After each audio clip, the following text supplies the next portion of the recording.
ರಾಮಚಂದ್ರ ಅವರ ಗಡಸಾಧ್ವನಿಗೆ ಆ ದೊಡ್ಡ ಬಂಗಲೆಯ ನಡುಕ ಹೋಯಿತು. ಅಲ್ಲಿ ಕೆಲಸ ಮಾಡೋರೆಲ್ಲ ಹೆದರಿ ನಾಲ್ಕು ಕಡೆ ಓಡಿದ್ರು. ಕಿರಣ್ ಅಂದರೆ ಅಲ್ಲಿ ಎಲ್ರಿಗೂ ಅಷ್ಟೊಂದು ಭಯ. ಅವನೊಬ್ಬ ರಾಕ್ಷಸ ಅಂತಾನೆ ಹಲವರು ಅಂದ್ಕೊಂಡಿದ್ರು. ಅವನ ನಗೋದು ತುಂಬ ಅಪರೂಪ. ಇನ್ನು ಕೋಪ ಬಂದರೆ ಅದು ಆಕಾಶ ಮುಟ್ತಿತ್ತು. ಯಾರೊಂದಿಗೂ ಪ್ರೀತಿಯಿಂದ ಮಾತಾಡಿ ಅವನಿಗೆ ಗೊತ್ತೇ ಇರಲಿಲ್ಲ. ಜೊತೆಗೆ ಅವನಲ್ಲಿ ಇಲ್ಲದ ಕೆಟ್ಟ ಅಭ್ಯಾಸಗಳೇ ಇರಲಿಲ್ಲ ಅಂತ ಹೇಳ್ಬೋದು. ಅಂತಹ ಕಿರಣನ್ನು ರಾಮಚಂದ್ರ ಅವರಿವತ್ತು ಜಗಳಕ್ಕೆ ನಿಂತು ಕೋಳಿ ಹಾಕಿ ಕೆಣಕಿ ಹೊರಗೆ ಕರೆಯೋದಕ್ಕೆ ನೋಡ್ತಿದ್ದಾರೆ. ರಾಮಚಂದ್ರ ಅವರಿಗೆ ಸ್ವಲ್ಪ ವಯಸ್ಸಾಗಿದೆ. ಕಿರಣ್ನ ತಂದೆ ಜೊತೆಯಲ್ಲೇ ಇದ್ದವರು. ಆ ಕಾರಣಕ್ಕಾಗಿ ಕಿರಣ್ ಅವರ ಮೇಲೆ ಸ್ವಲ್ಪ ಗೌರವ ಇಟ್ಕೊಂಡಿದ್ದ. ಒಂದು ರೈಲು ಮೆಟ್ಟಿಲಿಳಿದು ಬರೋ ಹಾಗೆ ರಾಮಚಂದ್ರ ಅವರಿಗನ್ನಿಸ್ತು. ಕೈಯಲ್ಲಿದ್ದ ದುಬಾರಿ ಸಿಗರೇಟನ್ನು ಆಸ್ವಾದಿಸ್ತಾ ಹೊಗೆ ಬಿಡ್ತಾ ಕಣ್ಣಲ್ಲಿ ಕೋಪ ತುಂಬಿಕೊಂಡು ಕಿರಣ್ ಕೆಳಗೆ ಬಂದ. ಒಂದು ಹಾಫ್ ಟ್ರೌಸರ್ ಮತ್ತು ಸ್ಪೋರ್ಟ್ಸ್ ಬನಿಯನ್ ಅವನ ವೇಷವಾಗಿತ್ತು. ಮೈಯೆಲ್ಲ ಬೆವರಿನ ಹನಿಗಳು ಆಭರಣದಂತೆ ಹೊಳೆಯುತ್ತಿದ್ವು. ಏನು ಅಂಕಲ್, ನನ್ನ ಎದುರು ಯಾರು ಧ್ವನಿ ಎತ್ತಬಾರ್ದು ಅಂತ ನಿಮಗೆ ಗೊತ್ತಿಲ್ವಾ? ಓಹೋ, ಬೇರೆಯವ್ರ ಮಾತು ಕೇಳಿ ನಡೆಯೋ ಅಭ್ಯಾಸ ನಿನಗಿಲ್ವಲ್ಲ. ಎಲ್ಲರೂ ನಿನ್ನ ಕೆಳ ಕೈಗಳಿಗೆ ಇಟ್ಕೊಂಡೆ ನಿನಗೆ ಅಭ್ಯಾಸ. ಹೌದು, ನಾನೇ ಬಾಸ್. ಪ್ರತಿಯೊಂದು ಸಂಬಂಧಕ್ಕೂ ಪ್ರತಿಯೊಬ್ಬ ಮನುಷ್ಯನಿಗೂ ನಾನೇ ಬಾಸ್. ಅದು ಹೇಗೆ ಸಾಧ್ಯ ಆಗುತ್ತೆ? ಈ ಪ್ರಪಂಚದಲ್ಲಿ ನೀನೊಬ್ಬನೇ ಉಳಿದಿದೆಯಾ ಏನೋ? ಪ್ರಪಂಚದಲ್ಲಿ ಯಾರೇ ಉಳಿದ್ರೂ ನನಗೆ ಅವಶ್ಯಕತೆ ಇಲ್ಲ. ಆದರೆ ಇದು ನನ್ನ ಬಂಗಲೆ, ನನ್ನ ಕೋಟೆ. ಇದು ಏನೇ ಆದರೂ ನಾನು ಎಲ್ಲದಕ್ಕಿಂತ ಮೇಲು. ಇರಲಿ, ಆದರೆ ಇದನ್ನೆಲ್ಲ ನೋಡಿ ಕೇಳಿ ಕಣ್ಣೀರಿನಲ್ಲಿ ಬದುಕ್ತಿರೋ ಆ 2 ಜೀವಗಳು, ಅವರ ಕತೆ ಆಗಾಗ ನೆನಪಿನಲ್ಲಿಟ್ಕೋ. ಓಹೋ, ಉಪದೇಶನಾ? ತನ್ನ ಪ್ರೀತಿಯ ಗೆಳೆಯನಿಗಾಗಿ. ಅದಕ್ಕೆ ಅಲ್ವಾ ನೀವು ನೆರಳಿನ ಹಾಗೆ ನನ್ನ ಜೊತೆಯಲ್ಲಿರೋದು? ಇಬ್ಬರು ಆರಾಮಾಗಿದ್ದಾರಾ? ನನ್ನಂತ ಹಾಳಾದ ಮಗ ಇಲ್ಲದೆ ಇರುವಾಗ ಅವ್ರ ಸಂತೋಷಕ್ಕೆ ಯಾವುದೇ ಕೊರತೆ ಇರಲ್ಲ ಬಿಡಿ. ಕಿರಣ್, ನೀನು ವಿಷಯ ತಿಳಿಯದೆ ಇನ್ನೂ ಹಠ ಹಿಡಿದು ನಿಂತಿದೆಯಾ?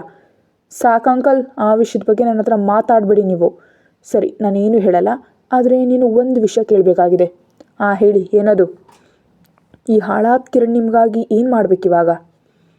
ನನಗೇನು ಮಾಡಬೇಕಾಗಿಲ್ಲ. ಆದರೆ ನಾನು ಕೇಳಿದ ಸುದ್ದಿ ನಿಜಾನೋ ಸುಳ್ಳು ಅಂತ ಮಾತ್ರ ತಿಳಿದ್ರೆ ಸಾಕು. ಮೊದಲು ಆ ಸುದ್ದಿ ಏನಂತ ಕೇಳಿ, ಆಮೇಲೆ ನಾನು ಉತ್ತರ ಹೇಳ್ತೀನಿ.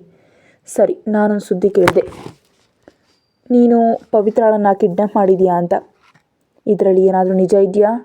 ಹೌದು, ಖಂಡಿತ ಇದೆ. ಈ ಕಿರಣ್ ಒಂದು ಹೆಣ್ಣನ್ನು ಮೋಹಿಸಿದಾನೆ ಅಂದರೆ ಅವಳ ಜೊತೆ ಆ ಮೋಹ ತೀರಿಸ್ಕೊಂಡೇ ತೀರ್ತಾನೆ. ಇನ್ನು ಅವಳ ವಿಷಯ ಕೇಳಬೇಕಾ? ಅವಳಿಗೇನಾದರೂ ಕೊಂಬಿದೆಯಾ? ಏಯ್, ನೀನೇನು ಮಾತಾಡ್ತಿದ್ಯಾ ಅಂತ ಪ್ರಜ್ಞೆಲಿದೆಯಾ? ಅವಳು ಯಾರು ಅಂತ ನಿನಗೆ ಗೊತ್ತಿಲ್ವಾ? ಅವಳು DGP ವಿಶ್ವನಾಥ್ ಸರ್ ಅವರ ಒಬ್ಬಳೇ ಮಗಳು. ಅದೊಂದೇನ ಇರೋದು? ಅಲ್ಲ, ಮಂತ್ರಿ ಮಗನ ಜೊತೆ ಮದುವೆ ನಿಶ್ಚಿತಾರ್ಥ ಮುಗಿದಿರೋ ಹೆಣ್ಣು ಅವಳು. ಓಹೋ, ಹಾಗಾದರೆ ನಿನಗೆ ಎಲ್ಲ ವಿಷಯ ಗೊತ್ತಿದೆ. ಗೊತ್ತಿದ್ದೇ ಮಾಡಿದೀಯಾ ಅಲ್ವಾ? ಹೌದು, ಎಲ್ಲ ಗೊತ್ತಿದ್ದೇ ಮಾಡಿದ್ದು. ಅಂದು ಆ ಪಾರ್ಟಿಯಲ್ಲಿ ನನ್ನ ಕೆನ್ನೆಗೆ ಬಾರಿಸಿ ಹೋದಾಗ್ಲಿಂದಲೇ ಸಮಯ ಕಾಯ್ತಿದ್ದೆ. ಇವತ್ತು ಆ ಸಮಯ ಸಿಕ್ತು. ಹಾಗಾದರೆ ನೀನು ಅವಳನ್ನ ಕೊಂದುಬಿಟ್ಟಿಯಾ? ಕೊಲ್ಲುವಷ್ಟು ದೊಡ್ಡ ವಿಷಯ ಅವಳಲ್ಲಿ ಏನೂ ಇಲ್ಲ. ಇದಕ್ಕಿಂತ ತುಂಬ ಬಿಸಿಯಾದ ಹೆಣ್ಣುಗಳನ್ನೇ ನೋಡಿದ್ದೀನಿ. ಈ ಕಿರಣ್ ಎಲ್ಲ ನೋಡ್ಬಿಟ್ಟಿದ್ದಾನೆ. ಇನ್ನು ಇವಳೇ ಮಹಾ ಸಣ್ಣ ಕಡ್ಡಿ ಥರ ಇದ್ದಾಳೆ. ನೀನು ಅವಳನ್ನ ಸುಮ್ಮನೆ ಕಳಿಸ್ಬಿಡು. ಸುಮ್ಮನೆ ದೊಡ್ಡ ತೊಂದರೆ ತಗೋಬೇಡ. ಯೋಚನೆ ಮಾಡ್ತೀನಿ ಏನಾಗುತ್ತೆ ಅಂತ ಗೊತ್ತಿಲ್ಲ. ಆದರೆ ಅವಳನ್ನ ನೋಡ್ತಿದ್ರೆ ಮತ್ತೆ ಮತ್ತೆ ನೋಡ್ಬೇಕನ್ಸುವಂತಹ ಮುಖ ಅವಳದ್ದು. ಇನ್ನು ಕೆಲವು ದಿನ ಅವಳು ನನ್ನ ಜೊತೆಯಲ್ಲಿ ಇರಲಿ. ಏಯ್, ಸುಮ್ಮನೆ ತೊಂದರೆ ತಂದ್ಕೋಬೇಡ ಕಣೋ. ಅವಳ ತಂದೆ ಸಮಾಧಾನದಿಂದ ಮಾತಾಡೋದಕ್ಕೆ ಇವಾಗ ನೀನು ಹಾದಿ ಕಾಯ್ತಿದ್ದಾನೆ. ಎಲ್ಲವೂ ಕೈ ಮೀರಿ ಹೋಗುತ್ತೆ. ಸುಮ್ಮನೆ ಶತ್ರುತ್ವ ತಗೋಬೇಡ ಅವನ ಜೊತೆ. ಅದಕ್ಕೆ ಅವನು ಹುಚ್ಚನಂತೆ ಜೋರಾಗಿ ನಕ್ಕ. ಅಂಕಲ್, ಈ ಡಾರ್ಕ್ ವರ್ಲ್ಡ್ಗೆ ನಾನೇ ರಾಜ. ಅಂತಹ ನನ್ನೆದುರು ಈ ಕಳ್ಳ ಪೊಲೀಸ್ ಆಟನ? ಇಲ್ಲಿ ಯಾರು ಆಳಬೇಕು, ಯಾರು ಬದುಕಬೇಕು ಅನ್ನೋದನ್ನು ನಿರ್ಧಾರ ಮಾಡೋದು ನಾನು ಮತ್ತು ನನ್ನ ಹಣ ಮಾತ್ರ. ನನ್ನನ್ನು ಪ್ರಶ್ನೆ ಮಾಡೋಷ್ಟು ಬೆಳೆದವ್ರು ಯಾರೂ ಇಲ್ಲ ಇಲ್ಲಿ. ಕಿರಣ್, ನಾನು ಹೇಳೋದು ಕೇಳು. ಬೇಡ, ಇನ್ನು ಒಂದು ಅಕ್ಷರನೂ ಮಾತಾಡಬೇಡಿ. ಬಂದ ಕೆಲಸ ಮುಗ್ದಿದ್ರೆ ನೀವು ಹೊರಡಬಹುದು. ಇಲ್ಲ, ನನಗೆ ಆ ಹುಡುಗಿಯನ್ನು ಒಂದು ಬಾರಿ ನೋಡಬೇಕು. ಅವಳನ್ನ ನೀನು ಜೀವಂತವಾಗಿಟ್ಟಿದೆಯಾ ಅಂತಲಾದರೂ ನನಗೆ ತಿಳಿಬೇಕು. ತಿಳ್ಕೊಂಡು ಏನು ಪ್ರಯೋಜನ ಇಲ್ಲ. ಆದರೂ ನನ್ನ ಎದುರು ಬಂದು ಆಸೆ ಪಟ್ಟಿದ್ದೀರಲ್ಲ, ಆಸೆಯನ್ನು ಪೂರೈಸ್ತೀನಿ. ಕಿರಣ್ ಕರೀತಿದ್ದಂತೆ ಒಬ್ಬ ಮಾಡರ್ನ್ ಹುಡುಗಿ ಓಡಿ ಬಂದಳು. ಹೇಳಿ ಸರ್. ಪವಿತ್ರಳನ್ನ ಅಂಕಲ್ಗೆ ತೋರಿಸು. ಆಮೇಲೆ ಅವಳಿಗೆ ಹೇಳಿಬಿಡು, ಅವಳನ್ನ ನೋಡೋದಕ್ಕೆ ನಾನು ಬರ್ತಿದ್ದೀನಿ. ಚೆನ್ನಾಗಿ ಸಿಂಗಾರ ಮಾಡ್ಕೊಂಡು ಕಾಯ್ತಿರೋದಕ್ಕೆ ಹೇಳು. ಸರ್, ಆ ಹುಡುಗಿ ತುಂಬ ಹೆದರ್ಕೊಂಡಿದ್ದಾಳೆ.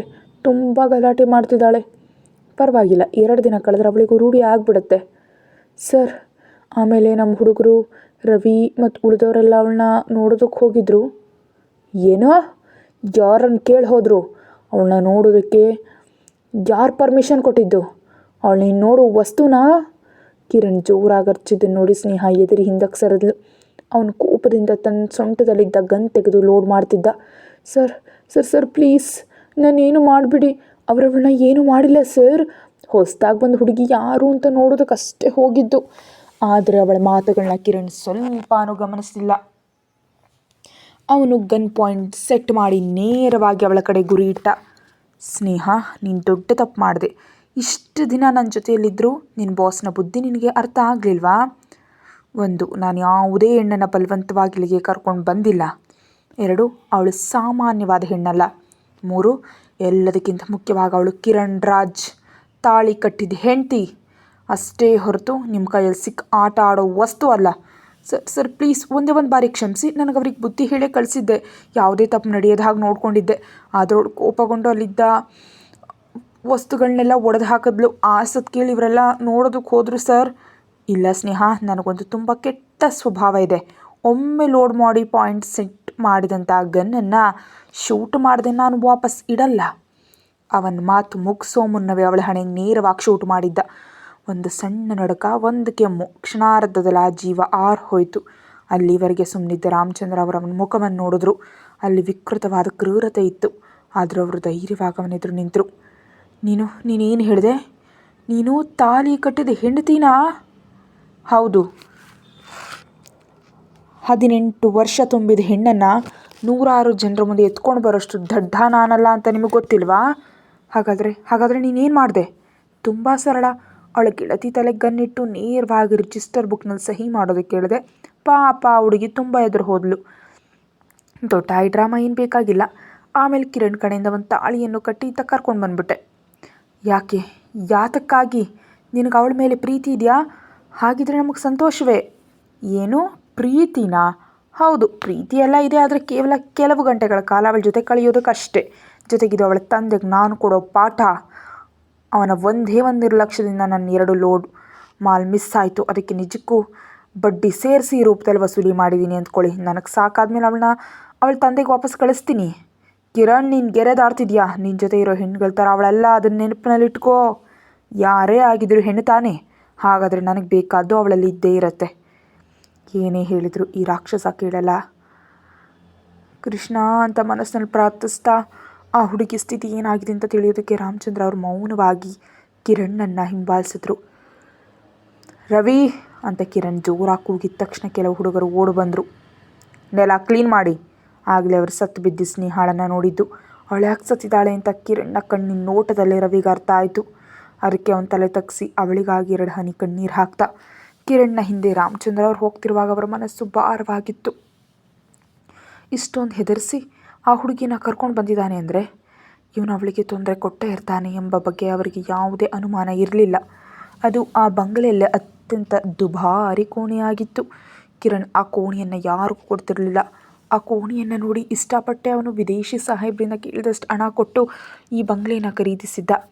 ಅವನು ನಿಧಾನವಾಗಿ ಕೋಣೆ ಬಾಗಿಲು ತೆರೆದು ಒಳಗಡೆ ಹೋದಾಗ ಅಲ್ಲಿದ್ದ ಹೂಕುಂಡಗಳು ಮತ್ತು ಪೀಠೋಪಕರಣಗಳನ್ನೆಲ್ಲ ಒಡೆದು ಚೂರು ಚೂರಾಗಿ ಬಿದ್ದಿರೋದು ಕಾಣ್ತು. ಆದರೆ ಆಶ್ಚರ್ಯ ಏನಂದರೆ ಕಿರಣ್ ಇದನ್ನೆಲ್ಲ ನೋಡಿದ್ರು ಯಾವುದೇ ಕೋಪ ತೋರಿಸಲಿಲ್ಲ.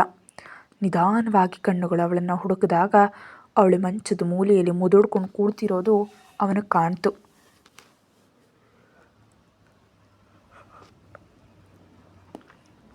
ರಾಮಚಂದ್ರ ಅವಳನ್ನ ನೋಡಿ ಗಾಬರಿಯಿಂದ ಕರೆದ್ರು. ಅವಳ ಕೈಯಲ್ಲಿ ಗಾಜಿನ ಬಳೆಗಳು ಸದ್ದಾದವು. ಅವಳು ನಿಧಾನವಾಗಿ ತಲೆ ಎತ್ತು ನೋಡಿದ್ಲು.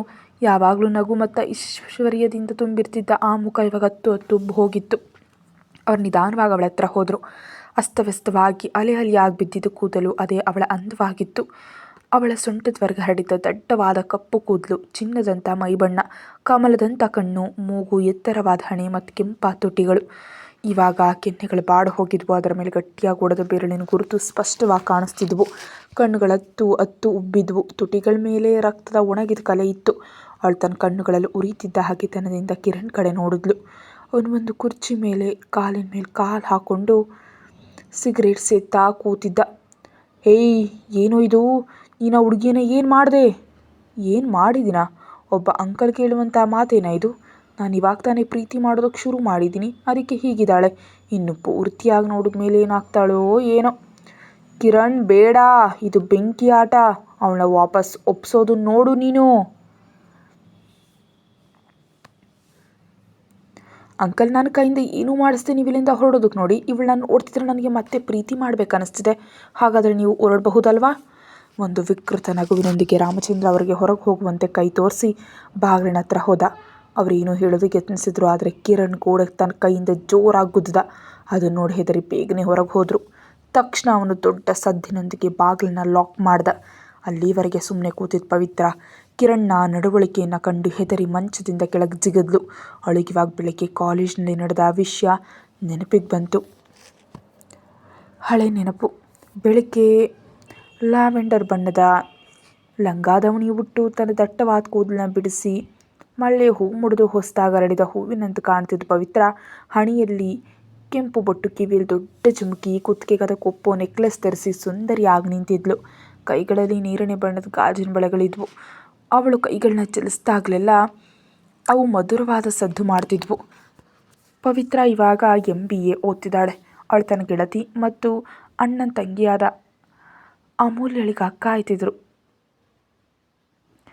ಮಂತ್ರಿಯ ಮಗನಾದ ಅತುಲ್ ಪವಿತ್ರ ಮತ್ತು ಅಮೂಲ್ಯ ಚಿಕ್ಕ ವಯಸ್ಸಿನಿಂದ ಜೊತೆಯಲ್ಲಿದ್ದವರು. ಹಾಗೆ ಅಮೂಲ್ಯಳಣ್ಣ ಅತುಲ್ ಪವಿತ್ರಳನ್ನು ನೋಡಿ ಇಷ್ಟಪಟ್ಟಿದ್ದ. ಯಾವಾಗಲೂ ಇಬ್ಬರ ಜೊತೆಯಲ್ಲಿ ಇರ್ತಿದ್ರಲ್ಲ, ನೋಡವನಿಗೆ ಅವಳ ಮೇಲೆ ಅತಿಯಾದ ಪ್ರೀತಿ ಹುಟ್ಟಿತ್ತು. ತುಂಬ ದಿನಗಳ ಕಾಲ ಅವಳ ಹಿಂದೆ ಬಿದ್ದು ಕಷ್ಟಪಟ್ಟು ಅತುಲ್ ಅವಳ ಮನಸ್ಸನ್ನು ಗೆದ್ದಿದ್ದ. ಅವನೊಬ್ಬ ಜನರಲ್ ಮೆಡಿಸಿನ್ ಡಾಕ್ಟರ್ ಆಗಿದ್ದ. ಒಮ್ಮೆ ಪವಿತ್ರಾಳಿಗೆ ಜ್ವರ ಬಂದಾಗ ಅತುಲ್ ಹತ್ತಿರವೇ ಇದ್ದು ಚಿಕಿತ್ಸೆ ಪಡ್ಕೊಳ್ಬೇಕಾಗಿ ಬಂತು. ಆಗ ಅವನು ತನ್ನ ಸಂಪೂರ್ಣ ಕಾಳಜಿ ಮತ್ತು ಪ್ರೀತಿಯನ್ನು ತೋರಿಸಿ ಅವಳನ್ನ ತನ್ನ ದಾರಿಗೆ ತಂದುಕೊಂಡಿದ್ದ.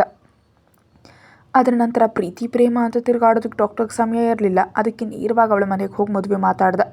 ನಿಶ್ಚಿತಾರ್ಥ ಮುಗೀತು. ಅದಾದ 1 ವರ್ಷದೊಳಗೆ ಮದುವೆ ಅಂತ ನಿಶ್ಚಯಿಸಲಾಯಿತು.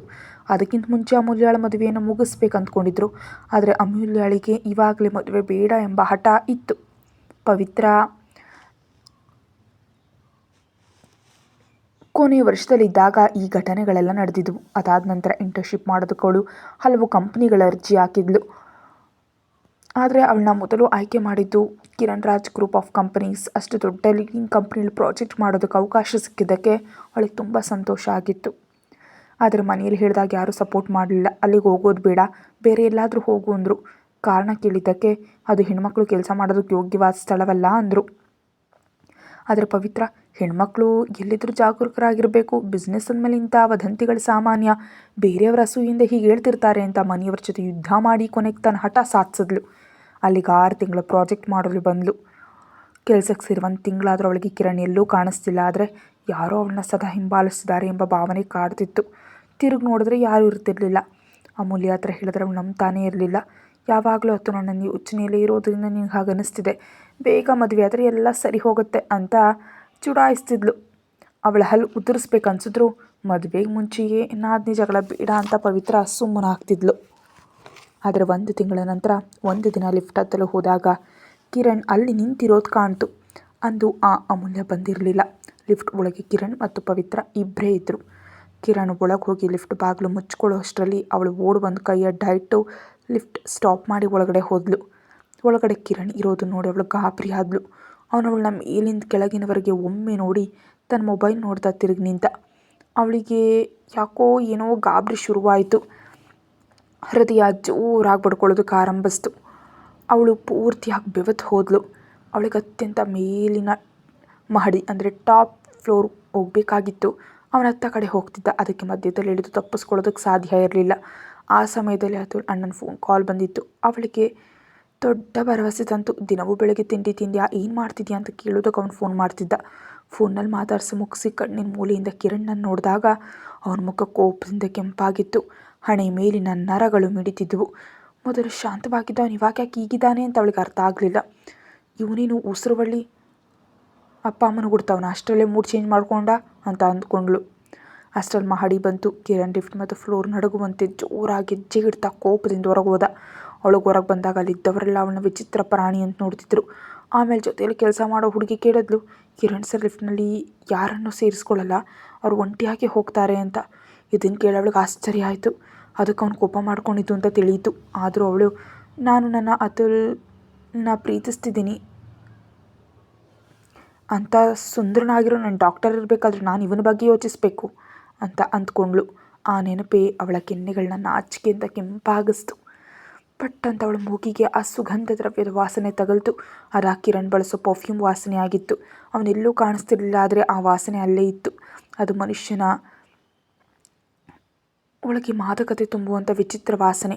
ಅವಳಿಗೆ ಅಂದು ತಾನು ನೋಡಿದ ದ ಪರ್ಫ್ಯೂಮ್ ಎಂಬ ಇಂಗ್ಲೀಷ್ ಸಿನಿಮಾ ನೆನಪಿಗೆ ಬಂದು ಅದರಲ್ಲಿ ಒಬ್ಬ ಹುಡುಗ ಕಣ್ಣೀರ್ ಬೆವರಿನಿಂದ ಪರ್ಫ್ಯೂಮ್ ತಯಾರಿಸಿ ಇಡೀ ಜಗತ್ತಂತಂದು ಹಠೋತಿಗೆ ಥರ ನೋಡ್ತಾನೆ. ಆ ನೆನಪಿನಿಂದ ಅವಳು ನಡುಗೆ ಹೋದ್ಲು. ಇವನಂಥವ್ನೇನಾ, ಹೆಣ್ಮಕ್ಳಿಗೆ ಇಲ್ಲಿ ಸುರಕ್ಷತೆ ಇಲ್ಲ ಅಂತ ಮನೆಯವರು ಹೇಳಿದ್ದು ಇದಕ್ಕೇನಾ? ಅದರಲ್ಲಿ ಬೇರೆ ಹೆಣ್ಮಕ್ಳು ಕೆಲಸ ಮಾಡ್ತಿರೋದನ್ನು ಮತ್ತು ಅವನನ್ನು ದೇವರಂತೆ ಗೌರವಿಸೋದು ನೋಡಿದಾಗ ಅವಳಿಗೆ ಸ್ವಲ್ಪ ಧೈರ್ಯ ಬಂತು. ಕೇಳಿದ ಪ್ರಕಾರ ಅವನು ಹೆಣ್ಣು ಬಾಕಾನೇ ಇರ್ಬೋದು, ಆದರೆ ಯಾರನ್ನು ಬಲವಂತವಾಗಿ ಮುಡ್ತಿರ್ಲಿಲ್ಲ. ಅವರಾಗಿ ಅವನಿಗೆ ಶರಣಾಗ್ತಿದ್ರು. ಇಂಥ ಗ್ಲ್ಯಾಮರ್ ಮತ್ತು ಹಣ ಇದ್ದ ಮೇಲೆ ಹೆಣ್ಮಕ್ಳು ಬೀಳೋದು ಸಹಜ ತಾನೇ ಅಂತ ಅಂದ್ಕೊಂಡ್ಳು. ಯೋಚಿಸ್ತಾ ಸಮಯ ಕಳೆದದ್ದೇ ತಿಳಿಲಿಲ್ಲ. ಎಲ್ಲರೂ ಊಟಕ್ಕೆ ಎದ್ದು ಹೋದಾಗ ಅವಳಿಗೆ ನೆನಪಾಯಿತು ತಾನಿನ್ನೂ ಕೆಲಸದ ಫೈಲ್ಗಳನ್ನೇ ಮುಟ್ಟಿಲ್ಲ ಅಂತ. ಬಾಸ್ ನೋಡಿದ್ರೆ ಸಿಗದು ಗೋಡೆಗೆ ಹಾಕ್ತಾನೆ ಅಂತ ಹೆದರಿ ಓಡ್ ಹೋಗಿ ಒಂದು ಪಪ್ಸ್ ಮತ್ತು ಜ್ಯೂಸ್ ಕುಡಿದು ಒಂದು ಬೇಗ ಕೆಲಸ ಮಾಡೋದಕ್ಕೆ ಶುರು ಮಾಡಿದ್ಲು. ಸಾಮಾನ್ಯವಾಗಿ 4 ಗಂಟೆಗೆ ಮುಗಿಬೇಕಾದ ಕೆಲಸ ಇವತ್ತು 6 ಗಂಟೆ ಆದರೂ ಮುಗಿಲಿಲ್ಲ. ಕಣ್ಣಲ್ಲಿ ನೀರು ತುಂಬಿ ಬಂತು. ಆ ಕೆಲಸ ಮುಗಿಸಿ ಪ್ರಾಜೆಕ್ಟ್ ಮ್ಯಾನೇಜರ್ಗೆ ಒಪ್ಪಿಸಿ ಹೋಗಬೇಕಿತ್ತು. ಬೇರೆ ಯಾರೂ ಅಲ್ಲಿ ಇರಲಿಲ್ಲ. ಅವಳ ಕಣ್ಣು ಮುಚ್ಚಿ ಟೇಬಲ್ ಮೇಲೆ ತಲೆ ಇಟ್ಟು ಕೂತ್ಲು. ಸ್ವಲ್ಪ ಸಮಯದ ನಂತರ ಆ ಪರ್ಫ್ಯೂಮ್ ವಾಸನೆ ತೀರಾ ಹತ್ರ ಬಂದಾಗ ಅನ್ನಿಸ್ತು. ಅವಳು ತಕ್ಷಣ ತಲೆ ಎದ್ದು ನೋಡಿದಾಗ ಕಿರಣ್ ಅವಳ ಎದುರೇ ನಿಂತಿದ್ದ. ಆ ಗಾಬರಿಯಲ್ಲಿ ಟೇಬಲ್ ಮೇಲಿದ್ದ ಫೈಲ್ಗಳನ್ನೆಲ್ಲ ಕೆಳಗೆ ಬಿದ್ದು ಚೆಲ್ಲಾಪಿಲ್ಲಿ ಆದವು. ಪೇಪರ್ಗಳನ್ನೆಲ್ಲ ಜೋಡಿಸೋದು ದೊಡ್ಡ ಕೆಲಸ ಆಗಿತ್ತು. ಅವಳು ಗಾಬರಿಯಿಂದ ಪೇಪರ್ ಆರಿಸ್ತಿದ್ರು ಕಿರಣ್ ಒಂದು ಅಕ್ಷರವೂ ಮಾತಾಡದೆ ಕೈಗಳನ್ನ ಎದೆಗೆ ಅಡ್ಡ ಕಟ್ಟಿ ಕಠೋರವಾಗಿ ನೋಡ್ತಿದ್ದ. ಅವಳಿಗೆ ಒಳಗೊಳಗೆ ನಡುಕ ಶುರುವಾಯಿತು. ಪವಿತ್ರ ಅಂತ ಆ ಮಾದಕ ಧ್ವನಿಯಲ್ಲಿ ಕರೆದ. ಯಾಕಿಷ್ಟೊಂದು ತಡ? ಅದು ಬಿಲ್ಲುಗಳನ್ನ ತಾಳೆ ನೋಡೋದಕ್ಕೆ ತಿಳಿತಿಲ್ಲ ಸರ್ ನನಗೆ. ಅದಕ್ಕೆ ನೀನು ಯಾವಾಗಲಾದರೂ ಕೆಲಸ ಮಾಡಿದೆಯಾ? ಯಾವಾಗಲೂ ನಿನ್ನ ಫಿಯಾನ್ಸಿ ಯೋಚನೆಯಲ್ಲೇ ಮುಳುಗಿರ್ತೀಯಲ್ಲ. ಕೆಲಸದಲ್ಲಿ ಗಮನ ಇರಬೇಕು, ಬುದ್ಧಿ ಚುರುಕಾಗಿರಬೇಕು. ಯಾವಾಗಲೂ ಅವನಿಗೆ ಫೋನ್ ಮಾಡಿಕೊಂಡು ಅವನನ್ನೇ ನೆನೀತಿದ್ರೆ ಕೆಲಸ ಹೇಗೆ ಮುಗಿಯುತ್ತೆ ಅಂದ. ಅವಳು ಕೋಪದಿಂದ, ನಾನು ನನ್ನ ಫಿಯಾನ್ಸಿಯನ್ನೇ ಅಂದರೆ ನಿಮಗೇನು ಸರ್ ಅಂದ್ಬಿಟ್ಲು. ಅಷ್ಟೇ, ಕಿರಣ್ನ ಕಣ್ಣುಗಳು ಕೋಪದಿಂದ ಕೆಂಪಾದವು. ಮುಖದ ನರಗಳು ಬಿಗಿದ್ಕೊಂಡ್ವು. ಅವಳ ಹೆದರಿ ಪೂರ್ತಿಯಾಗಿ ಬೆವತ್ತು ಹೋದ್ಲು. ಕಿರಣ್ ಕಣ್ಣು ಮುಚ್ಚಿ ದೀರ್ಘವಾಗಿ ಶ್ವಾಸ ತೆಗೆದುಕೊಂಡು ಪಕ್ಕದಲ್ಲಿದ್ದ ಕುರ್ಚಿನ ಜೋರಾಗಿ ಎಳೆದು ಕೂತ. ಏಯ್, ಏನು ನೋಡ್ತಿದ್ಯಾ, ಕೂತ್ಕೋ ಅಲ್ಲಿ ಅಂತ ಜೋರಾಗಿ ಅರ್ಚಿದ. ಅವಳು ಹೆದರಿ ಕುರ್ಚಿ ಮೇಲೆ ಕೂತ್ಲು. ಕಿರಣ್ ಟೇಬಲ್ ಮೇಲಿದ್ದ ಬಿಲ್ಲುಗಳನ್ನ ತೆಗೆದು ನಿಧಾನವಾಗಿ ಜೋಡಿಸಲು ಶುರು ಮಾಡ್ದ. ಆ 10 ನಿಮಿಷಗಳಲ್ಲಿ ಅವಳು ಅವನ ತೀರಾ ಹತ್ತಿರದಿಂದ ನೋಡಿದ್ಲು. ಯಾವುದೇ ಕಲೆಗಳಿಲ್ಲದ ಬಿಳಿ ಮುಖ, ಹಣೆ ಮೇಲೆ ಬಿದ್ದಿದ್ದ ಕೂದಲು ಮತ್ತು ಆ ನೀಲಿ ಬಣ್ಣದ ಕಣ್ಣು. ಅವು ಲೆನ್ಸ್ ಇರ್ಬೋದು ಅಂದ್ಕೊಂಡ್ಳು. ಅವನಿಗೆ ಮಿಗಿಸೇ ಇರಲಿಲ್ಲ. ಅವನ ತುಟಿಗಳು ತುಂಬ ಡಾರ್ಕ್ ಆಗಿದ್ವು. ತುಂಬ ಸಿಗರೇಟ್ ಸೇದೋರ ತುಟಿಗಳು ಹೀಗಿರುತ್ತವೆ ಅಂತ ಅವಳು ಕೇಳಿದ್ಲು. ತಾನು ತನ್ನ ಪ್ರಾಣದಂತಿರೋ ಅತುಲ್ನ ಮರೆತು ಇವನನ್ನು ನೋಡ್ತಿದ್ದೀನಿ ಅಂತ ತಿಳಿದಾಗ ಅವಳಿಗೆ ತನ್ನ ಮೇಲೆ ಅಸಹ್ಯ ಆಯಿತು. ಇವನನ್ನು ಮೊದಲ ಬಾರಿ ಕಾಲೇಜ್ನಲ್ಲಿ ನೋಡಿದಾಗಲೂ ಒಂದು ವಿಚಿತ್ರವಾದ ಕನೆಕ್ಷನ್ ಅನ್ನಿಸ್ತು. ಆದರೆ ಅವಳು ಕಣ್ಣು ಮುಚ್ಚಿ ಮನಸ್ಸನ್ನು ಹತೋಟಿಗೆ ತಂದುಕೊಂಡ್ಳು. ಕಣ್ಣು ಬಿಟ್ಟು ನೋಡಿದಾಗ ಕಿರಣ್ ಇನ್ನೂ ಕೋಪದಿಂದ ಅವಳನ್ನೇ ನೋಡ್ತಿದ್ದ. ಕತೆ ಮುಂದುವರಿಯುತ್ತೆ. ಹೆಚ್ಚಿನ ವಿಡಿಯೋಗಾಗಿ ಚಾನಲ್ಗೆ ಮೆಂಬರ್ಶಿಪ್ ತಗೊಳ್ಳಿ. Thank you.